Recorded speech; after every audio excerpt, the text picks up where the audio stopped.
And then a bottle of wine came my way from a guest, and he said to take this home and drink this. So I took it home and drank it, and I said, oh, here we go. I need to know why this tastes the way this tastes. And that was the slippery slope that landed me where I am now. Wow. It was a bottle of Chateau Castel Blanc, and it was just unlike a wine I'd ever had in my life, and just brought that curiosity out. Texture, experience, complexity. Like it was one of those, this is what we enjoy in a wine. Hey everyone, welcome to Tasting Notes Toronto. I'm Alex Abbott-Boyd. In this episode, I sit down with Faye MacLachlan, wine director and restaurant general manager at Langdon Hall. At Langdon Hall, Faye curates a list with over 1,900 wines, and in 2025, she was named by the Michelin Guide as the Toronto Area Sommelier of the Year. Faye is deeply passionate about wine and hospitality, and over the past 19 years, she's built one of the most ambitious wine programs in the country, proving that you don't need to be in downtown Toronto to operate at a world-class level. If you're curious what it takes to run a list of this caliber, this episode is for you. Here's my conversation with Faye MacLachlan. Faye, thank you so much for being here. Thank you for having me. To kick things off, could you share just a little bit about who you are, what you do, and how you found your way into wine and hospitality? For sure. My name is Faye MacLachlan. My current role here is a wine director and restaurant general manager. And I come to that by a very convoluted path. I've been here at Langdon Hall for 19 years, but I've done a lot of different hospitality jobs all through from 18, the minute I can serve in a restaurant, I started serving in a restaurant and have worked anywhere from greasy spoons to Five Diamond. And what was it that got you working in the industry at the very beginning? Was it just looking for, say, a summer job when you were a teenager? Or? Yeah, I was looking for a job that, one, you could work part-time and still go to school and pay for school. Yeah. So that was quite honestly the big draw, and something that fit into studying, because the nights and weekends are what you have available. The problem is if you have a hospitality soul, you don't want to leave when you're done school. You're like, that was fun and I've got my degree, but I like what I do. I'm really interested, and I've done this by the time I finished university, I've been serving for 6 years, and I thought, I like this. I don't want to stop what I'm doing. So I never really used my degree in any formal capacity, and I just stayed with hospitality and then started to think of this as a career path. When you were in school, what was one or two of the places that you were working that did make you feel like, wow, I don't actually want to leave? I worked in a few. My first serving job was actually Pizza Hut buffet, lunch buffet, which did nothing to make me want to stay in hospitality. And then I ended up working at some really great, honestly, mom and pop shops, bars and grills and that sort of thing. I like the mom and pop shops because you're working with the owners and you're seeing them working the trenches with you, seeing their drive, seeing their passion, no matter at what level their operation was, trying to push this business. And the success is resting on every single person in that building doing their job. That's what I loved about it, the team and the ownership being part of the experience. So that has always been something that I've looked for in my jobs moving forward. I don't want to work for a corporation. I want to work with and for people. In the trenches, part of a team. Exactly. Like I worked at this little bar, and the owner was the bartender, and she was there every day opening that place with a smile on her face. She'd go home for 2 hours, she'd come back, she'd close that place. Yeah. And I don't advocate putting your life to that level, but she loved that. She was so invested in that property, and she knew every guest, and that's the spirit of hospitality to me. Yeah. It's beautiful. It feels like there was some in a community almost. Exactly. At the bar. Yeah. And so what was your degree in that you were not pulled towards? Geology and geography, which translates beautifully to wine. So the intent was to become a teacher, but instead of going to teachers college, I went into full-time hospitality instead. And when, I guess, with that geology connection, like when did wine start to enter the picture for you? Was you started out as a server? Was I imagine there might have been some wine involved there, but when did it become more of a focus for you and a So passion? what happened, I was always more interested in cocktails in my early 20s because you work in bars. And that's when I was in the kind of growing up in it. The bartender was the job you wanted. That was what I was a server, I was a host, I was a server. I'm working my way to be the bartender, right? And so you had to know how to mix drinks and you had to know how to create cocktails. And then a bottle of wine came my way from a guest. And he said to take this home and drink this. And so I took it home and drank it. And I said, oh, here we go. I need to know why this tastes the way this tastes. And that was the slippery slope that landed me where I am now. Wow. Yeah. What was the bottle of wine? It was a bottle of Chateau Castel Blanc. Okay. And it was just like unlike a wine I'd ever had in my life. And just brought that curiosity out. What was it about it? Is it the taste profile was so different? Taste, texture, experience, complexity. Like it was one of those, this is what people want. Yeah. This is what we enjoy in a wine. I would drink wine and I would serve wine and that's fine.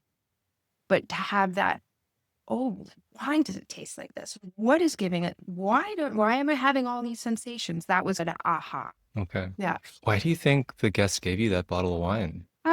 Because he is a huge wine collector and it was one of those, I think you should try this. He has done that with a few other people. So I think he's an enabler. And I very much appreciate that. Okay. Yeah. So with the curiosity sparked, what was next? How did you go about learning about wine? Online. I was in there the next week. I had signed myself up for International Sommelier Guild at the time. I was offering courses in Toronto. I was enrolled and working my way through my certification within, I think I started 2 months after that bottle. Yeah, I found a direction. Okay. Yeah. And how did you find studying in that program? I really liked the program. I find that as a certification body, I don't think they offer courses, quite honestly, anymore. One of the things I really like about what they do is I had a great teacher, but they also have such a service component to it. And that's, I find so important, is to not just, great that you know about the wine, great that you can talk about it, but to actually do the full service of it and to have the table presence. They really drilled that in. And I've done the WSET, which is a completely different program, but I really like the focus on service. That was one of the 3 things that you were tested on. And if you didn't pass that you weren't capable of being a floor sommelier. That ties in perfectly to what was drawing you into hospitality, which was being on the floor and interacting with people. Exactly. Yeah. We don't get in this industry because we're shy. So you've got this wine bug. You've been studying with the International Sommelier Guild. How did you find your way to where we are, Langdon Hall? Were there any other early formative restaurant experiences that we should touch on first? Most of it was here, quite honestly. And when I came here, the wine director was Katie Moore. And I will say that she was very influential and formative in my early process. While I was studying, she would take me to tastings, took me under her wing. Okay, we're going to go down here. You're going to taste that. We would go to wineries in Niagara, but also the big tastings. And to have somebody kind of shepherd you through that is a gift that I don't think a lot of somms get. And I appreciate it immensely. To have somebody to ask those questions you were afraid to put your hand up in class to ask is super helpful. Yeah. And somebody who is your cheerleader, right? Like, how are you doing? You tasted this, surprising you with what do you think about this wine? To have that somebody to bounce it back and forth and somebody to keep you in the guardrails and keep your learning paths very organized is very helpful. Yeah. And I think you had mentioned to me that you actually joined the team here as a bartender. I did. And so, and yet she was still showing you the ropes in wine. Exactly. The bar and the somm team work very tightly here and always have, because we're 2 parts of the same team. Beverages is a huge component here. So she was always very encouraging. She had her somm team, but you want your bartender to have the wine curiosity, right? So it's a little bit business oriented, but a lot more, you want personal growth for everybody around you too. Yeah. Right? Oh, 100%. Maybe just for anyone listening who's just not 100% familiar, could you maybe share just a little bit about Langdon Hall, about the property, about the restaurant, about the wine program, and who the guests are and what they're coming here for? Absolutely. So first of all, we are an estate property just outside of Cambridge. We are a hotel, 60 guest rooms, and we also have several different outlets for dining. In the main house of Langdon, we have our formal dining room, which seats around 100, 110. And then we also have a more casual dining experience in Wilkes Bar. In terms of the wine program, we service, of course, both the bar and the dining room. We also have a retail bottle shop attached. So we ventured into that as well. And what you don't see, but is a incredibly huge part of our wine program, is our events. We have at minimum 70 weddings a year, Wow. a lot of corporate retreats. So we have a lot of clientele coming from different directions and different angles and needing different things, but they all need wine. Yeah. That's the important thing. So our a la carte guests tend to be mostly from the Toronto area, quite honestly. It's a weekend getaway. And when you come to Langdon Hall, you don't tend to venture out from the property. This is a place to come relax. You go to the spa. In the summer, you go to the pool. There's lots of things to do within the estate itself.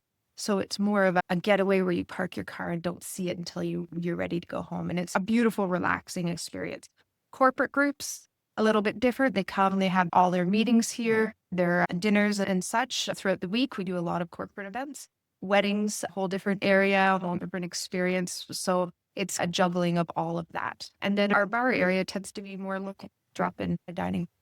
And when you joined the team here, what was it that just made this place click for you as somewhere that you might want to be long term? Because you said you've been here 19 years. Yes. Yeah. How do I say this? The owners are here.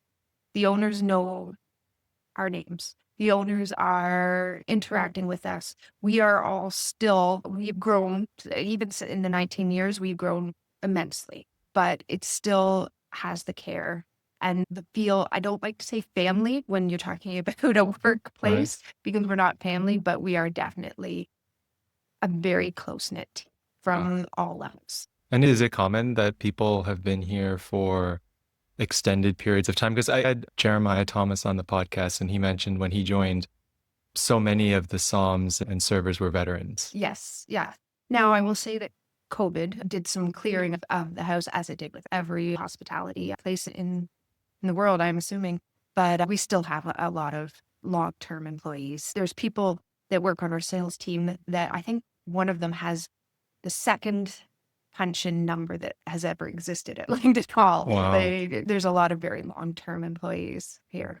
I'm one of the older, but I'm definitely not the oldest here. Yeah. Well, it's a strong testament to the culture they've created here. Mm-hmm. Also, at the end of the day, where can you work with a world-class wine list like this and not have to live in Toronto to do it? This is one of the options. There's a lifestyle of living out of the Toronto area, which is lovely as well.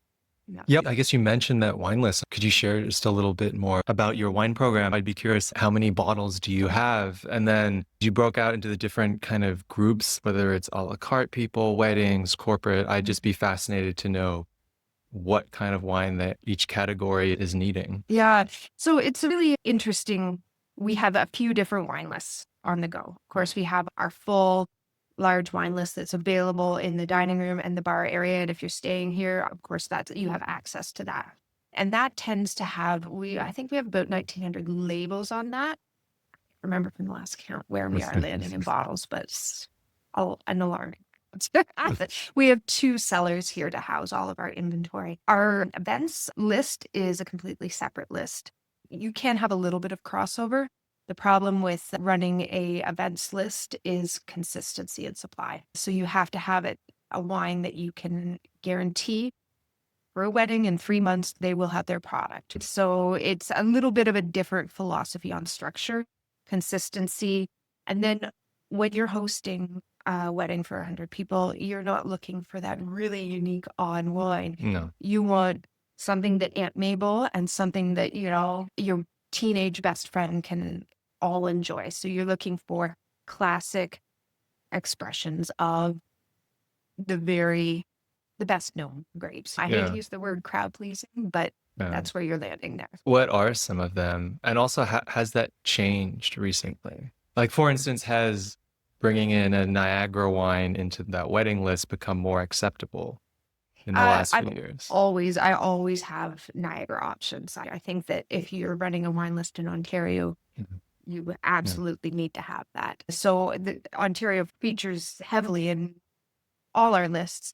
I will say that changes come from the guests. I've actually groups that have never wanted to have Canadian wine before are now looking for Canadian wine, which is, I love it. I'm so happy about it.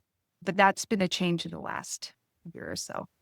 But so I try to have a range. When I took over the program, there was a cap of, I think our most expensive option on the group list was around 80.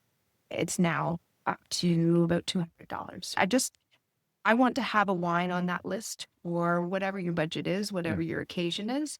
Of course, there's the Pinot Grigios, there's the Sauvignon Blancs, but I always like to have a few that are a little bit more adventurous because I meet with brides and grooms and I talk about the wines and they taste the wines. So sometimes we can find something that is, oh, you like crisp and fresh. This is also crisp and fresh. Why don't you try that? So there's some Somm fingerprints on that, but at the end of the day, what I think you should have is not important. It's what you want at your event. That makes sense. And is it a different list for the corporate events? Yes, there is a completely different list. I want to say is about 70 selections on it, including sparkling wine. And that varies a little bit and ranges anywhere from $55 per bottle to about $200. Are there any wines that are just essential for you that in any part of the wine program that you just know people are going to be wanting and you're going to have it? Obviously, Pinot Grigio on the wedding list, but yes, you have to have your staples, right? I do have a Pinot Grigio available by the glass always. Am I printing it on the menu? Probably not, but it's like the Caesar salad. You can probably have it.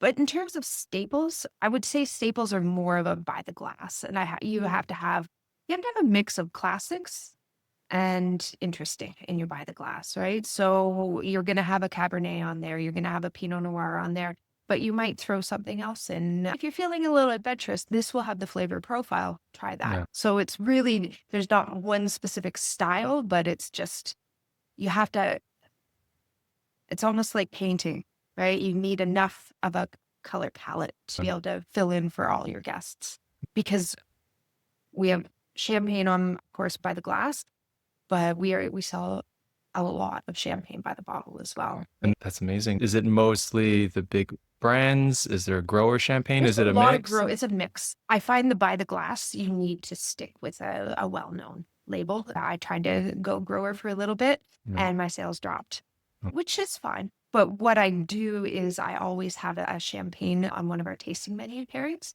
and that can be a grower one, and that we also offer by the glass. So we can say, you can have your marquee or you have this other option over here. How many sommeliers do you oversee here? I won't count the ones that only work once a month or so, but I've got 1, 2, 3, 4, 5 full-time. I am also counting the somms that work at the retail shop. And then 4 part-time. Okay. And what do you look for when you're hiring for those roles? I need somebody with some experience. And it's tough to bring somebody in at this level that hasn't worked a floor before. It's a steep learning curve to jump into fine dining service and be first floor. But I'm looking for, obviously, enthusiasm, knowledge, deep service background. And also, I find I'm looking for somebody who hasn't just certified. And I don't mean like yesterday certified. Like, I'm a somm now, and that's all I've ever done since then. Somebody I like to see, and then I did this, and then I've added these little extra courses because that to me says there's a lifelong curiosity. And if you don't have that as a sommelier, you're going to be that somm who's still selling wines that are like have gone out of style 10 years ago. You need to be constantly curious and looking and researching and finding it. That actually makes a lot of sense.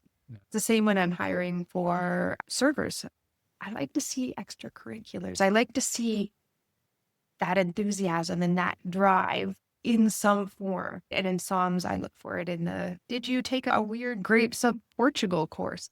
Great, because that tells me you deep dove into something, and I can probably assume you did that in other areas too. Is it ever a challenge hiring in this location if people are used to, say, living in Toronto, or at least that's maybe where they got their initial Somm experiences? Yeah, I find it's tough to find any sort of hospitality staff. Somms, you'll go through stages of where, okay, I found some who were great, and I find that once they come here, they stay.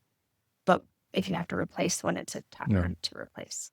You mentioned earlier, though, that part of what's kept you here so long is you get the lifestyle of living out of Toronto and get to work with a world-class wine list. Could you maybe speak to that a little bit more? Why do you like being not in a big city? What are some of the advantages? What are some of the disadvantages? I don't know if you've ever been to Cambridge. There's not a lot of dining around here. If you are a foodie, you do have to travel a fair bit. Your options for just going out, there's no cool little wine bar around the corner, right? You have to be interested in the other parts of the lifestyle of living out here rather than just, we don't have so much of a dining scene. Waterloo's a little bit better. This side isn't so good. For you, what are the positives that... I'm a country girl. I always have been, enjoying the outdoors and that sort of thing. I like to cook, so I will cook and drink wine. So the dining out is a little less of a important thing. It's much more family oriented. It's easier to afford to live out here. So that part of it is attractive. I spend a lot of time outside with my dogs. It suits my personal life. I find the Somms that we do end up with are over a certain age. They're looking for the same thing. They're looking for a little bit calmer, a little bit more space. And so that's usually the employee that gravitates this way. That makes sense. Yeah. If you can get your housing costs down, it increases your wine budget too. Exactly. So I saw that in 2025, the Michelin Guide awarded you as this Toronto area Somm of the Year. I know. That was crazy. Was that something that was on your radar? Did it come as a total surprise? So I got an email inviting me to the ceremony, but I thought it was for chef. I thought it was for the restaurant GM part of my job. So I thought, and surprisingly, I couldn't go. I was actually, I committed to go. I was doing Malbec camp in Argentina, which is a worthwhile reason to miss that. And I had already pre-committed to that. And they had just sent that out maybe 2 weeks before the ceremony. So I thought, sorry, can't go. And then I got another email the week before. It was like, can you answer a few questions? And these questions aren't restaurant oriented. They're wine oriented. So I thought, that's interesting. So I was a little bit, I wonder if that's happening. I don't know, but it was definitely a big shock. What did that mean to you to win? I guess it must have been tough if you're off in Argentina. I know. Of all the times, right? It was incredible. Yeah. Honestly, I'm not somebody that likes to search for the limelight, so to speak. I don't have a lot of ego in my Somm role. I don't think it really fits well for a Somm. I don't want to be the show. I want to facilitate your show. That's my whole philosophy behind serving and Somm. Is I'm here to make your experience. I'm not here to entertain and to interject myself and my opinions. But it was it was wonderful to get recognized for doing something I love, really, and am so passionate about and spend so much time thinking about and studying. So to get the recognition unexpectedly I was over the moon about it.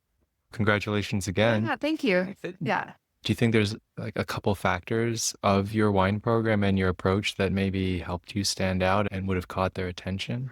I think the depth of our wine program, definitely. And that would be, as much as I'd like to take credit for it, that is thanks to the owners putting the investment in and being willing to tie up that much capital into a serious wine program. So to be able to be allowed to manage that is incredible. I think that obviously is a huge consideration. The one thing I might toot my own horn on a little bit is our tasting menus and our wine pairings. That is hands down my favorite thing to do. Hands down the thing I spend the most time thinking about and considering and tasting and talking to chef about. So I feel like the wine pairings that we offer, I think, take an already great experience the chef has created and really just take them to the next level. And I think that was a big consideration as well. I hope it is, because I put a lot of effort into it. Yeah. Could you share a little bit? I'd love to hear more about that. So could you share a bit about the cuisine that chef is producing, how often the menu changes? In terms of our cuisine, I find that chef is very, very classically French, but with hyper local ingredients. And he's never one to overwhelm with heavy flavors. He's so layered and nuanced in his flavors. There'll be a little surprise pop of flavor here, and then over here, it is truly a journey on a plate, and it's one of the things that makes him such a great chef. In my opinion, I think in a lot of people's opinions, it is literally this complexity, intensity, and layers that he creates is what is wonderful. And so that's what I take out of that. And when I'm looking for a wine, I'm looking for a wine that has the nuance and the complexity to match. And I don't want to take his finesse and hit it with something that's too powerful. I want finesse to match finesse. So I'm always on the hunt for wines that suit the soul of his cooking. Okay. And how many courses and how many wines are in a typical pairing dinner? We have 2 on the go right now. And so our discovery is a selection of our a la carte, only done in a tasting menu format, which is great, because when you come in and you say, well, I would like this and this, but should I? You can do it. No. You can have this lovely selection. And so there's 6 wines in that. And then we do our grand tasting menu. And that is, depending on how you count the snacks, there's about 11 courses, and there's 8 wines in that pairing. So it's a journey, definitely, but a wonderful journey. What are some of the recent pairings that you've done that you just absolutely loved? I just switched our great tasting menu. There's, let me think. I'm doing a Benjamin Bridge Brut with our snacks, a little fresh garden citrus snacks with a little bit of seafood, like just a nice little, very acidic, fresh style of sparkling. I've got a Patagonian rosé, Pinot Noir based, going with the sort of a slightly smoked juniper and fish dish.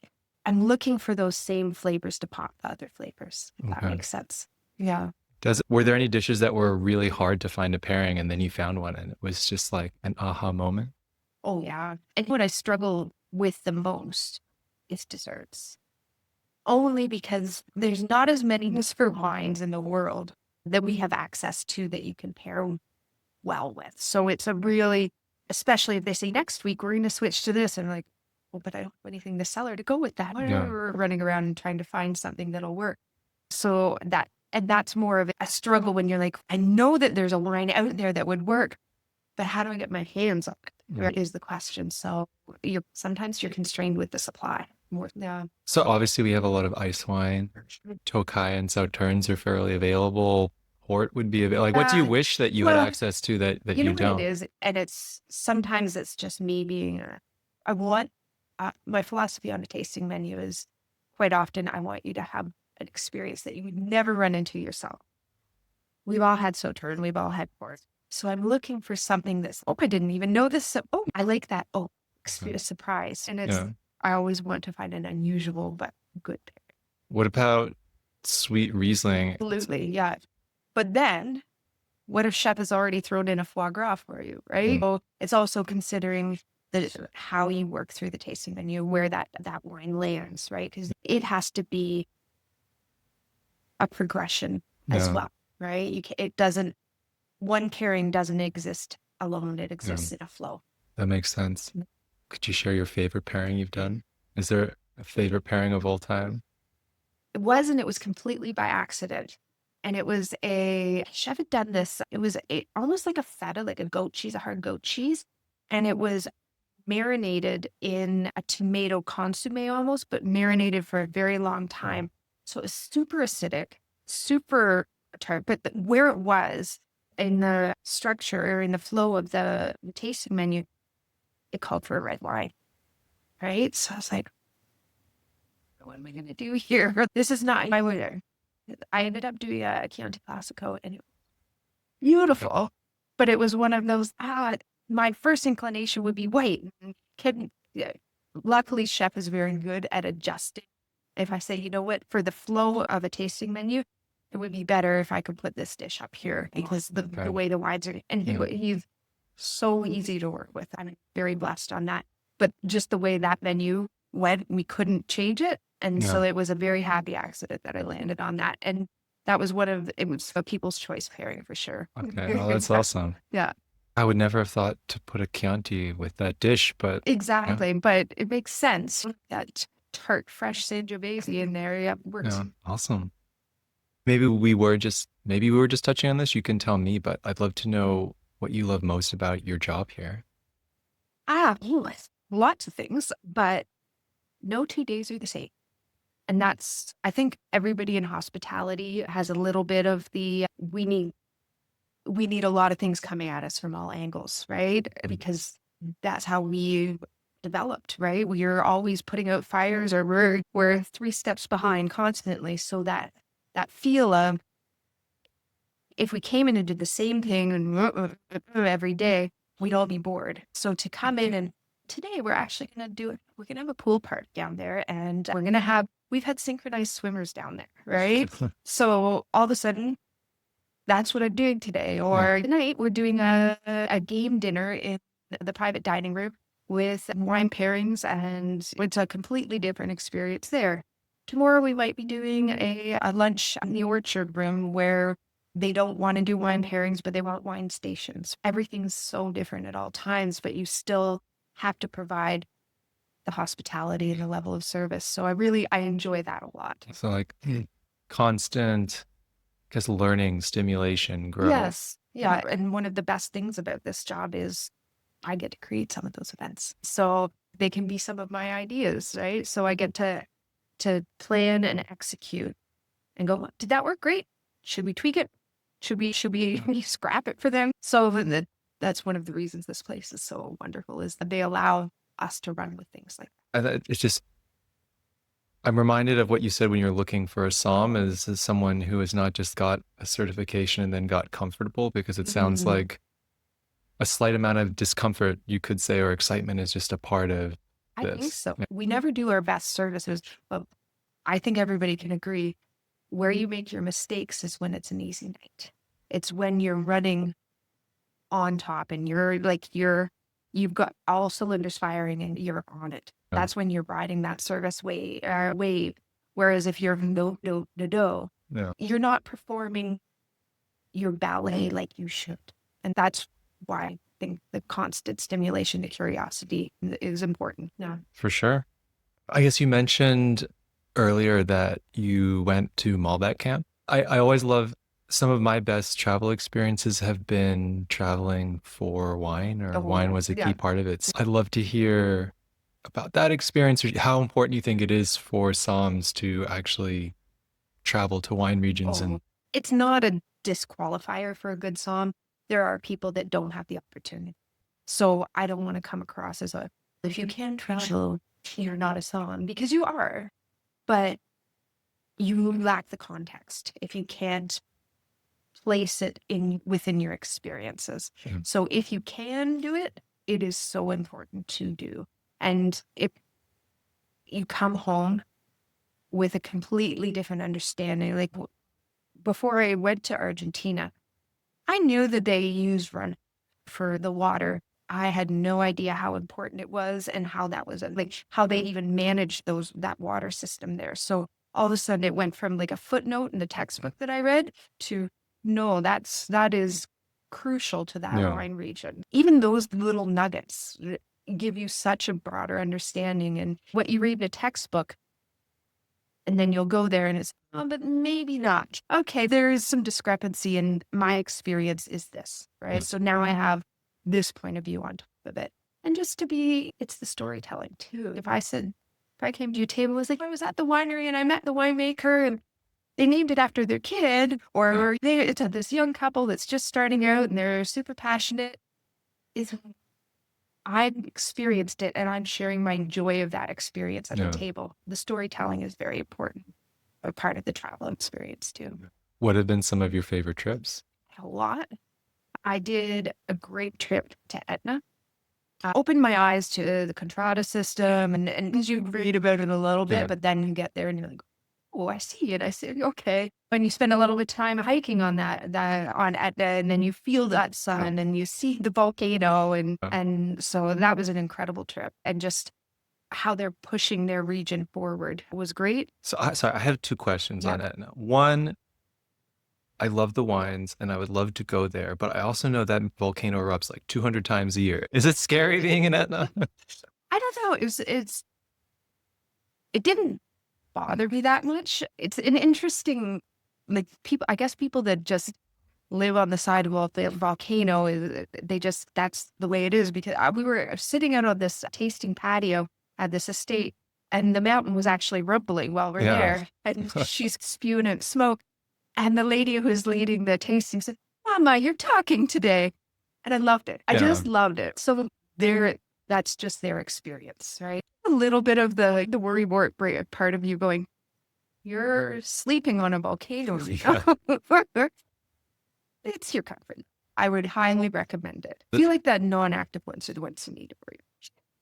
Yeah, Mount St. Helens. But so on the contrada system, and I think this will show the benefits of travel because I haven't been there. I have tasted with a ton of Etna producers. Yeah. And they show me how many little subregions there are. And I would just look at it and I'd just be like,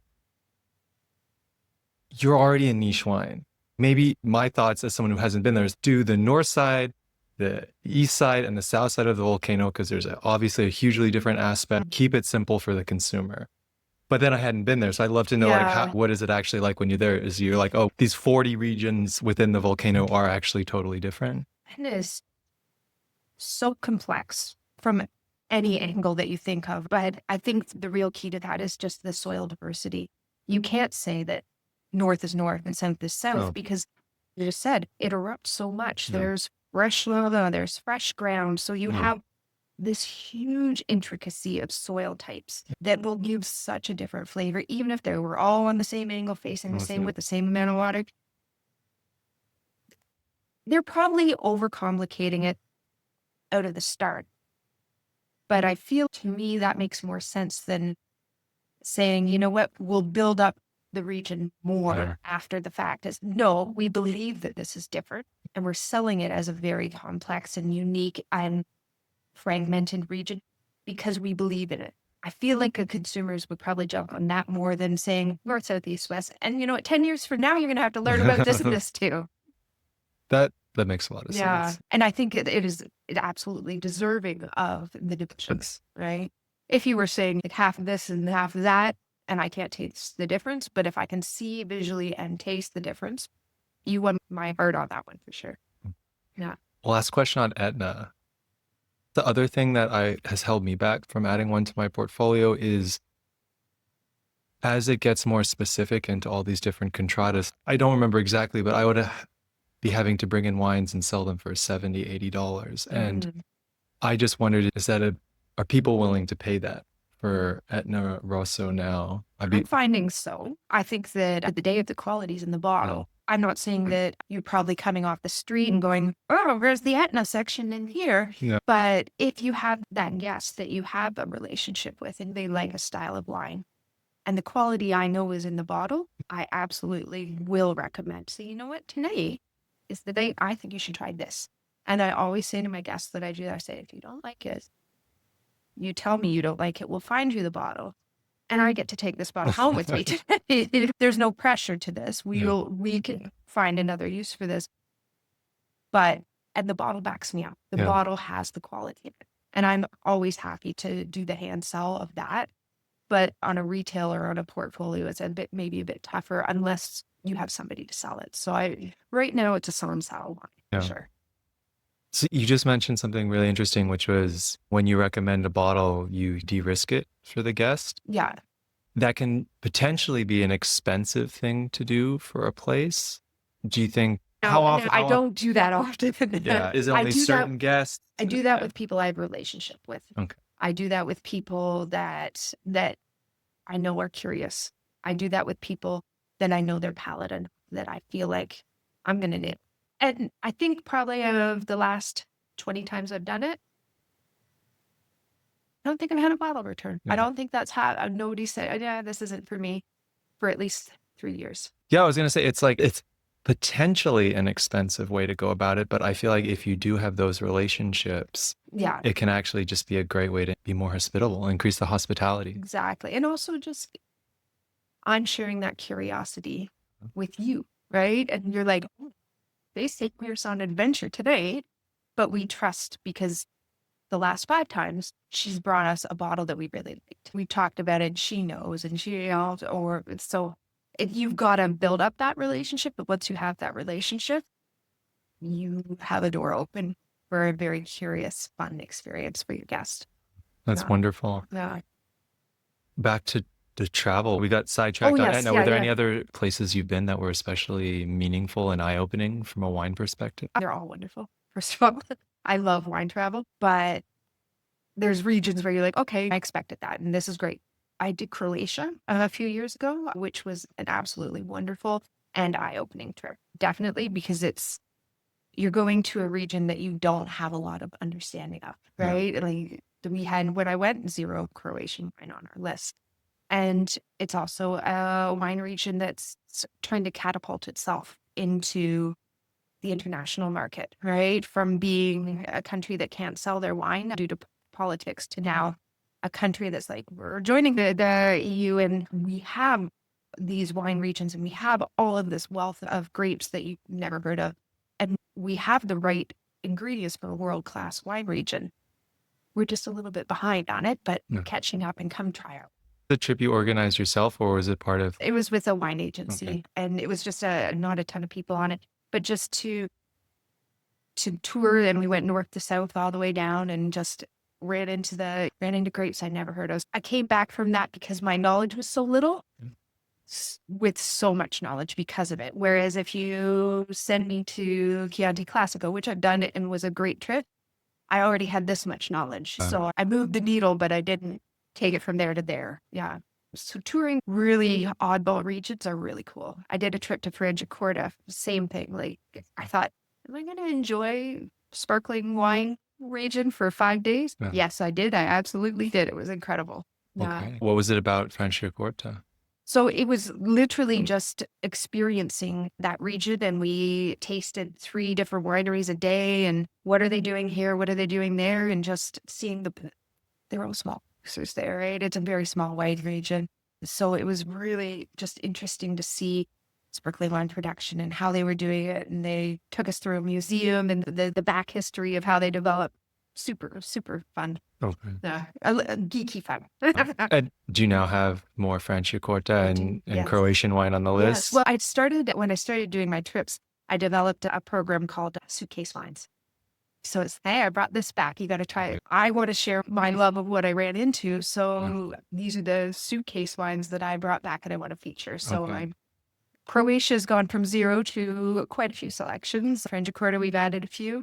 So it's fun to bring the enthusiasm back. You mentioned that you moved through a lot of champagne. Do you think that helps in your ability to then move Franciacorta? Oh, for sure. Yeah. Sparkling is, we're a celebration destination, right? You're coming here on your birthday, you're coming here on your anniversary, and sparkling wine is your celebration wine, right? That's awesome. Now, if I came here on an occasion like that, I might start with champagne, but then the next day we're still celebrating. Let's try something. Yeah.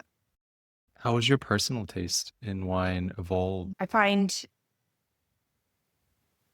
That's a good question.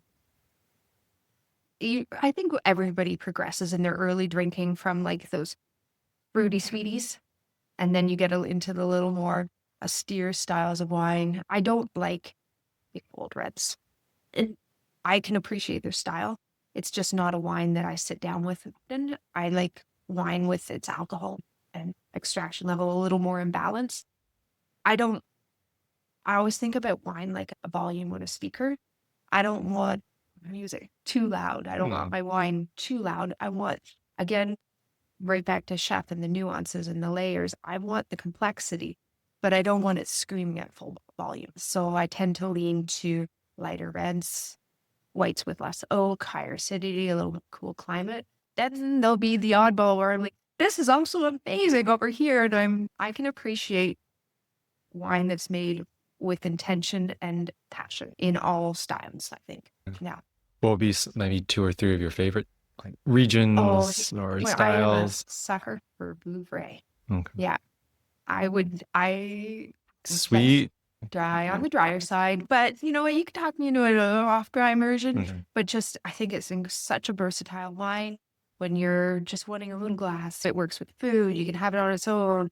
I think it's also an undersung region, right? Versus say 7 years, or do you like that as much, or is Oh, yeah. even more undersung? I don't know. And definitely, I think 7 years is also completely underrated. I find that Vouvray is a wine that I can recommend a little more freely, Yeah. whereas 7 years is a little, I need to know what you like. Yeah. I want to make sure that's a style of wine that you would enjoy. Yeah, I guess it's even more, it's almost like a somm level of austere, right? Yeah, no. What would be your favorite red region or style or grape? That's a good question. I tend to lean into the lights, so Pinot Noirs, Burgundy, of course. I think we do amazing things with Pinot Noir here in Niagara. I'll drink Gamay until the cows come home, literally. Beaujolais, Ontario. I think that's such a great everyday wine. That's like, I always say to people at lunch, I'm like, you should have a Beaujolais with this. I drink a lot of Italian. I drink a lot of Etna, actually. But in the lighter, the red category, I'm all over the place. Do you find that it's a trend with the customers and guests here that they're also moving towards more white wine and lighter reds and away from the bigger, bolder reds? Yeah, I do see, and it's tough because I find that we're also recommending things that work with chef's menus. So is it a self-fulfilling prophecy? Maybe. But I think the generation that was Napa Cap and Spain Gold and Oaky, they're not drinking as much wine as they used to, and they're getting older. And the newer generation coming in is appreciating a little bit lighter, lower alcohol, a little less extracted style. So I think that's starting to shift that direction. But no. That's what I'm hearing more and more too, is that everything is getting lighter, lower alcohol, and white is just blowing I up. wonder too if that's part of it. Used to be that we wanted to get our grapes ripe and we wanted the big bold, and now our climate is changing to the point where that's the normal, and now we're trying to mitigate that and keep the alcohol level down and keep the acidity in the wine. So now we're trying to combat the temperature rising by creating a fresher style of wine. Like, we could have those big jammy blockbusters all the time now, whereas back in the day, that was the goal, is the ripeness. Yeah, we want what we can't have. Humans were never happy. You also mentioned you love Pinot Noir and Gamay from Ontario. Yeah. And then when we were talking about the event wine list, you mentioned you've always had Ontario wine, but in the last year, you've seen a really big uptick in that. I'm guessing a huge part of that is Donald Trump and the trade war. How much do you think is that, and how much do you think that Ontario wine has just never been better and really in an amazing spot? Yeah, I think that's, both statements are true, but I think Ontario wine has been really good for a long time, and we just haven't given it the chance. Back in the day when my parents were buying wine, wasn't that good. But there's been so many changes and so much progress now. Even 10 years ago, there was great Ontario wines, but people just had this almost hangover of now. We don't like that. but hopefully this is a sea change. And whether we got it through Donald Trump or whether we got it through a few other paths, I'm sure there's a lot of things in the mix there. But if that's what it took to get recognition, I'm great. There's a silver lining to everything, right? Do you think we've passed the tipping point, meaning that if tomorrow we could bring in Californian wines again, do you think things would go back, or you think? I think people are surprised at the quality. If they haven't visited it in years, now they're definitely a little more accepting.